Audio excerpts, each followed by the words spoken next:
Again, Commissioner Malcolm at MDH. Thanks for joining us for this, I would call it a very basic briefing on the School of Public Health MDH model.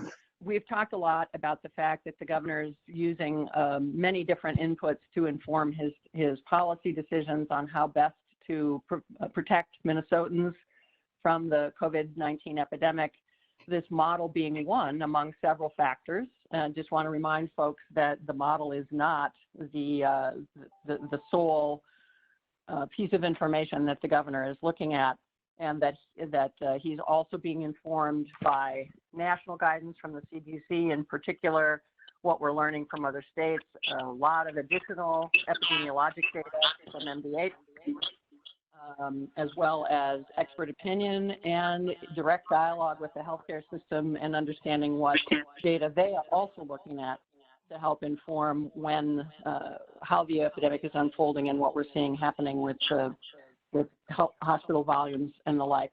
We've also mentioned repeatedly that what models are for and what they're not. They are not about specific point in time estimates. They are about directional changes, helping us to model out the relative impacts of different factors on progression of the disease. This specific model, as I'm sure Dr. Gildemeister will explain right off the bat, is really, this is about the COVID-19 disease and how it progresses specifically. This is not a model that attempts to model out economic impacts or impacts on other health conditions.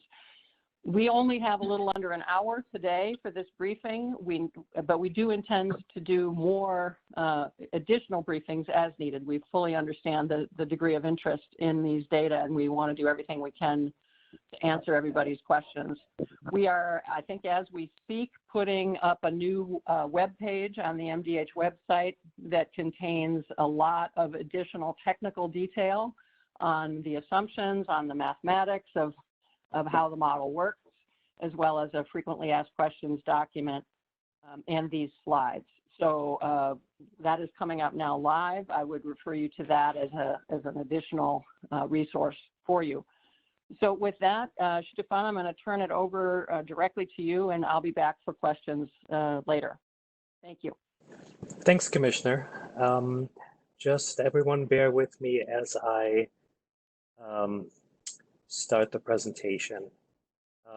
Thank you everyone for your time. My name is Stefan Gildemeister. I direct the Health Economics program.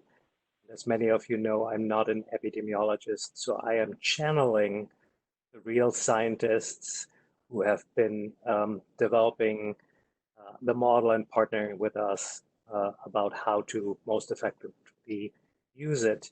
The PIs at the School of Public Health are on the phone, and we're looking forward to relying on their insight as scientists and as teachers to help answer your questions that I'm sure are smart and informed by all of the information that is out there. Dr. Ela Enns and Dr. Shalini Kulasingham represent the university team. So without any further ado, what we've planned is provide you a little bit background information on what the commissioner nodded towards, how data is used in Minnesota to inform the epidemic, provide you an update about the Minnesota COVID model, what has changed, jump into some findings, and then walk you through some scenarios. I hope to do this in about 20 minutes so that we have really a good amount of time for questions, and I will actually start a timer. So, you know, the many of you who've been tracking the disease together with us and information that's out there have been seeing a lot of data that the health department has made available. But as you think about what informs the public health response, what informs the healthcare, the clinical response, what informs the response of the administration, it is a ton of data moving about among our partners. The challenge of a real-time disease surveillance is that each data element highlights just a small fraction of the overall picture. But as more time goes by, we will learn more and we will have a better understanding. But in that spirit, we are working with a host of data, traditional public health data like syndromic surveillance, through surveys, from healthcare, through interviews. We are tracking flu-like symptoms reporting in Sentinel sites, Sentinel clinic sites. We look at death records. We certainly track person tested and also persons who've been identified as positives. A lot of energy on tracking healthcare capacity and assessing where it is and how it relates to where we expect it needs to be. We do look at information from other states, not so much because we think it's a real time and a valid comparison in all circumstances, but it provides just another bit of context. As the commissioner has said, the CDC is making available information on an ongoing basis. And for those of you who are tracking the science, both the bench science, but also sort of the epidemiologic science, there is a lot of rapid turnover of evidence from these states like New York and Seattle. I'm sorry, was that question? I'm hearing a little noise on the line. I'm trying to clean it up. Yep. Thank you, Sarah. So, of course, one element of this is the mathematical disease modeling, and you're right to be interested in it. It is a powerful tool, but it has its place. But as I will demonstrate, it's not magic, and it will tell us, as the commissioner said, directional detail, and is just one of the tools in our instrumentarium. But before I jump into the model, I wanted to show you a few slides that we've been looking at over the last few days. This is a comparison between states on how the number of confirmed cases have tracked after states have identified the first 100, positively identifies the first 100 cases. Clearly, state comparisons have to be done with extreme caution because the circumstances are different, the testing regimen is different, the mitigation strategy is different. But I think this is context to sort of say, where are we in our trend line in comparison to other trend lines? Testing, as I've just said, is a real big question. How are states differing from each other? And that can inform sort of what share of cases we positively identify. So what we do here is we look at, on the vertical side, we look at the number of cumulative tests per 100,000 people to standardize this to population size. And on the x-axis, the horizontal axis, we look at the percent positives. So I would not suggest we use the blue dot here in Minnesota to compare us against Louisiana or Washington, because their test per 100,000 people, their volume is higher than it is in Minnesota. But if we look at states around the same volume of testing for 500 or so tests per 100,000 individuals, it is worth noting that at least at this point in time, our percent positives remains on the low side.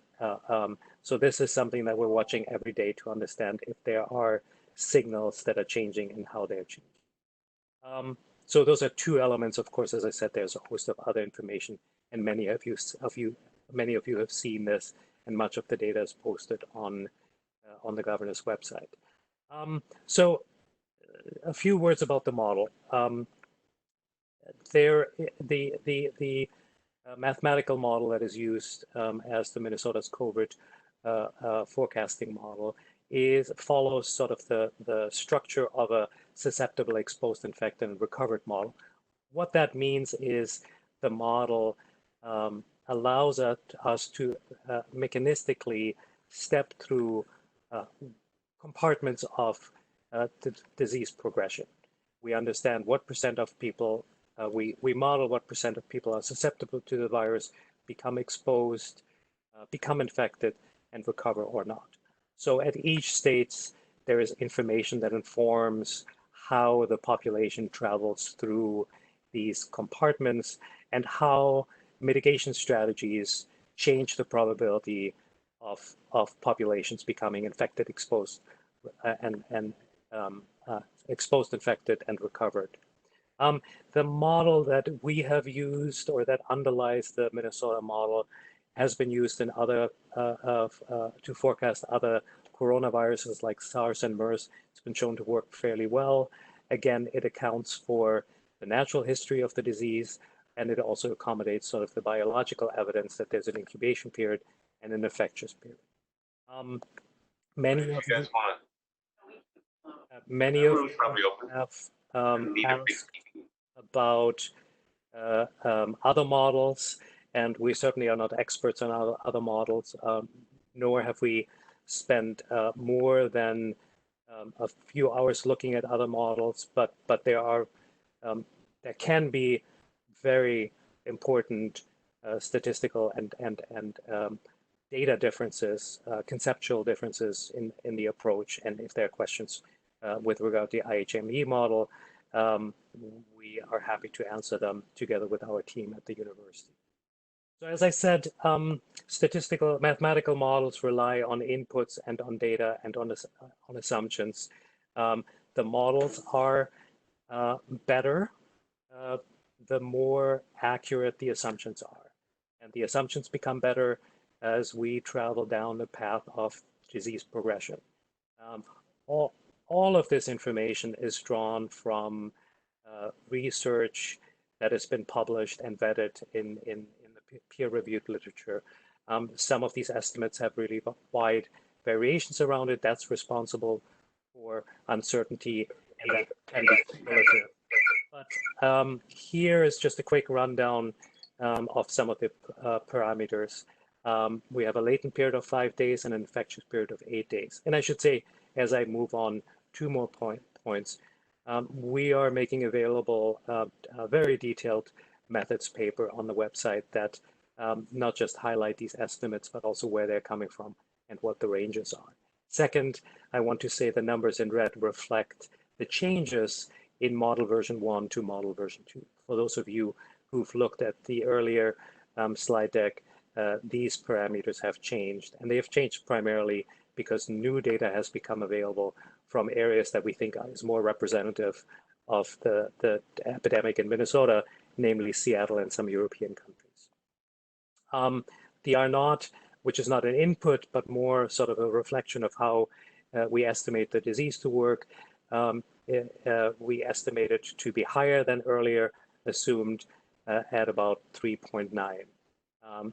Days in hospitals, the new data, and days in the ICU, the new data suggests the length of stay has fallen, so that has a downward impact on the number of mortality and the pressure on the system. 2 parameters that are really important to understand because they really affect mortality is that when patients require an ICU bed with a ventilator to help them breathe, and that technology is not available to them, their mortality increases just tremendously. So if people can't breathe without a machine and they don't have a machine, that is just not good news. The mortality, the increased mortality risk really depends by age, and you see that in the table to the right. Mortality also increases based on how many and which comorbidities are present among patients. So if there's more than one comorbidity, one or more comorbidity, the mortality has been documented to increase by 7.6, by a factor of 7.6. And then lastly, another change to the assumptions is that we've updated the ICU bed capacity consistent what we believe is reliable surge capacity in the community. So the refinements in the model again represent 3 particular changes. Number 1, when the first model was presented, there were no actual deaths in Minnesota, so we were not able to update the model to Minnesota conditions on the ground. That has changed, sadly, but beginning with March 23, we've fitted the model to actual Minnesota deaths. And what we've learned from that is that we think we're farther along in the epidemic, number one, and number two, that we think there are many more infected patients out there than we have been estimating to be. So to explain this differently, as we look at the number of deaths, we ask how many infected patients does it really take, based again on the literature, and we've realized a case detection rate of 12% doesn't get us there. It is more close to the 1%. So the number that Dr. Erisman has been talking about to many of you in the daily briefings, multiply the confirmed cases by 100, and that's, I think, where we expect to be. We updated a number of parameter estimates using newly available data that came out last week. I think most of it, including from the US and Europe. What we've learned from that data is that the proportion of individuals requiring hospitalization falls, mostly because individuals who are infected include asymptomatic patients. Secondly, as I said, the R0 has been going up, which means we think the disease has the potential to spread faster, and which would reduce the time to the peak, but the lower length of stay offsets that. Again, we update the model with age and comorbidity data, and we've used new CDC comorbidity lists to update that information. And then the research team has been very stressed out by the use of point estimates. So to be clear that there's uncertainty around those, we've calculated and incorporated those estimates in our work, and I will demonstrate that shortly. So what have we found since Model 1?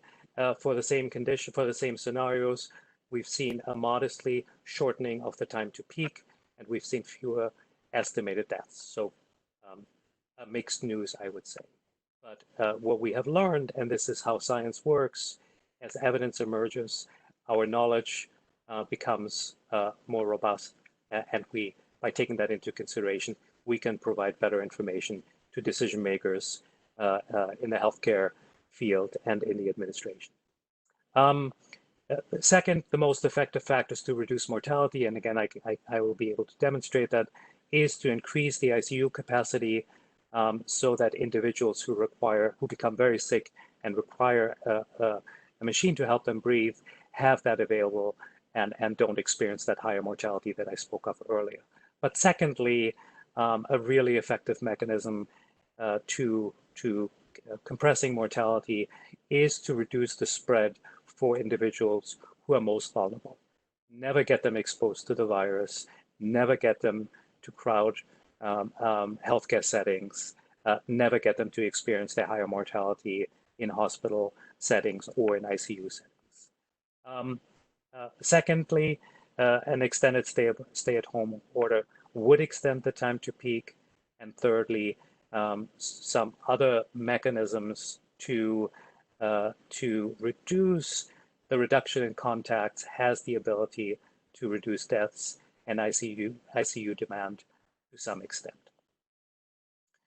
I'm not going to spend a lot of time on this graph, but it's available, of course, to all of you after the presentation. This is a summary of the scenarios we modeled, and I want to just say two things about this rather than to get into great detail.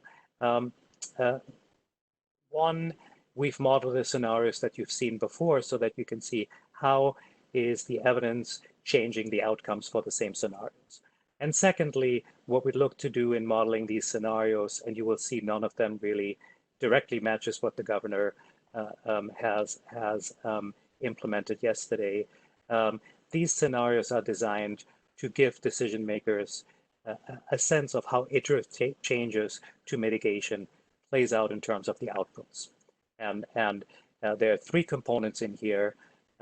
One, in scenario 3, we're looking for ways to longer term protect people who are most vulnerable, mostly individuals older than 60.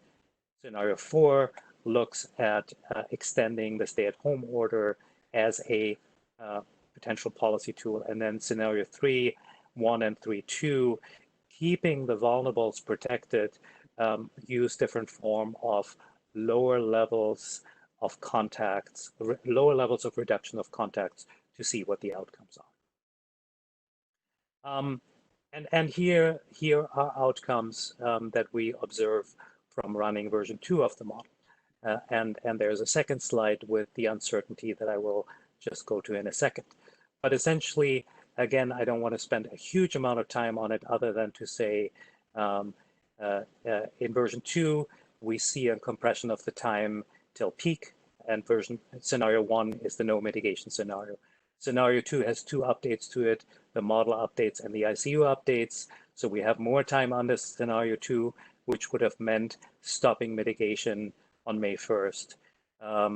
And mortality in 1 and 2 has dropped, as I indicated, from our point estimate. Again, remember there's uncertainty around it, of about 70, 75,000 to 50,000, and from about 50, 55,000 to 40,000.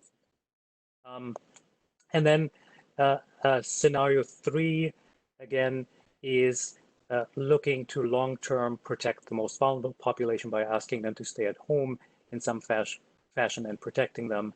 No change in the time to peak, but a significant change in mortality, cutting estimated mortality essentially in half. Different scenario, different tool set. Scenario 4 extends the stay-at-home order, in this case by 4 weeks, again, a little farther than Governor Walz's executive order from yesterday. In this case, we have no change in mortality, but what we see is more time, buying more time for the healthcare industry and for healthcare workers who will be shouldering the demand in during peak times, pushing that peak into July, we expect.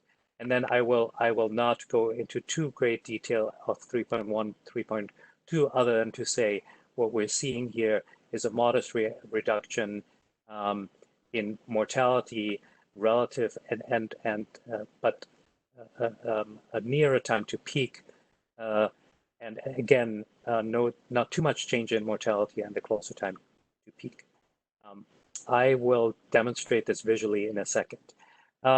We've said that before, but now we have estimates to demonstrate that all of this work, as we've said before, is associated with uncertainty and number of weeks on the temporal measures, 1,000 or 2,000 beds on the peak demand, and tens of thousands of individuals for the mortality measure.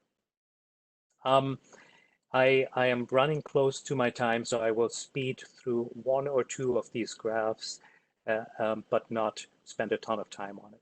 So to demonstrate visually what I've just walked through, scenario 2 is mitigation stops at May 1st.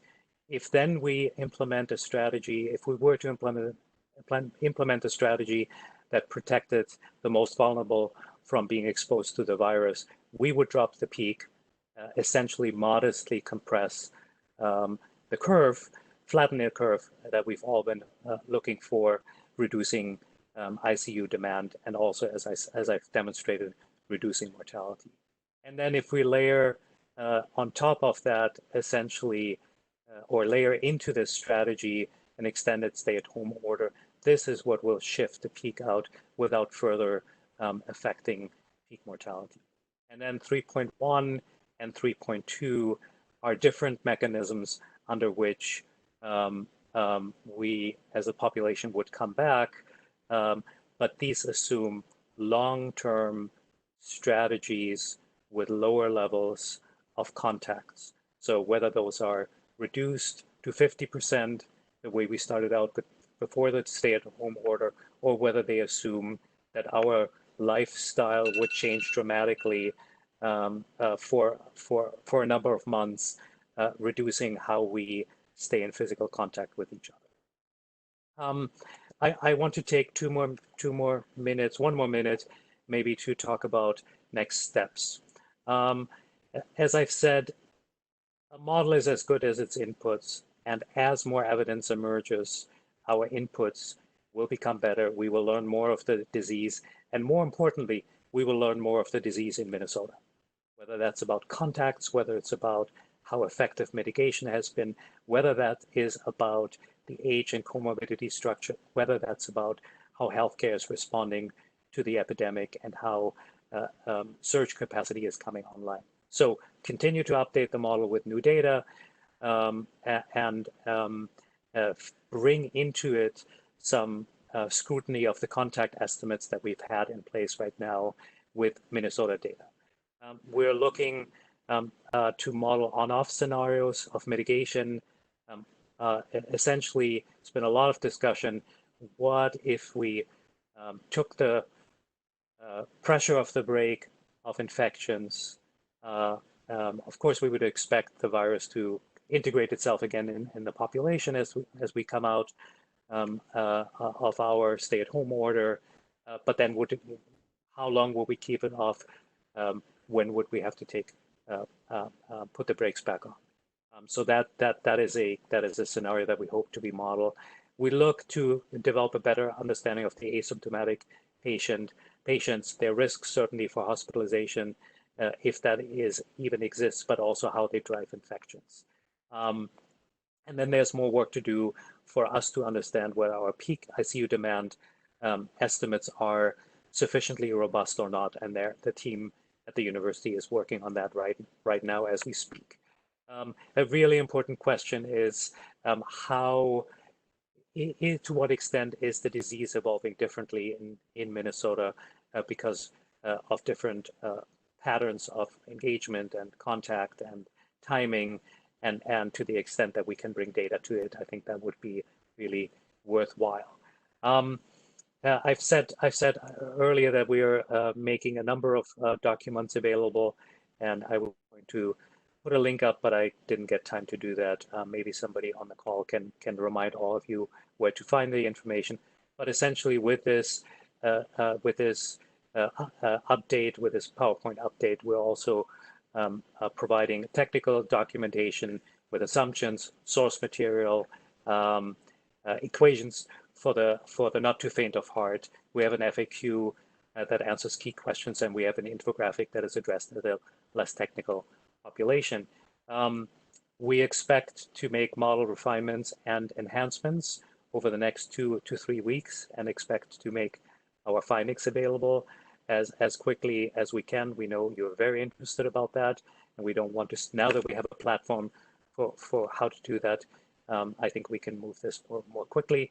And then finally, many have asked about the model interface and the underlying code, and there's work happening on both of those too, and our hope is to make that available in late April. I will say about the interface and the code, there's a lot of that out there, and some of it, to me as a researcher, seems a little irresponsible because it allows folks to make assumptions that are not really realistic ones. So we want to be responsible when we make that information available, rather than release something that doesn't help. But there's good work happening with an interdisciplinary team of researchers at the university.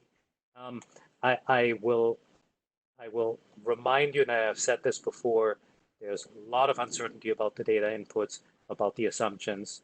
That uncertainty is reflected in the ranges. I will not go down the list of limitations, but just know every assumption, every data point, every research piece that underlies this has some uncertainty associated with it, and that affects the outcomes at the back end. I've acknowledged that there's a fantastic team at the university who are responsible for the science and the real incredible intellectual power behind this work, and you see some of them here. There's also a team at the Department of Health that partners with them on a daily basis. And this is where I stop, but you will have some contact information for further questions.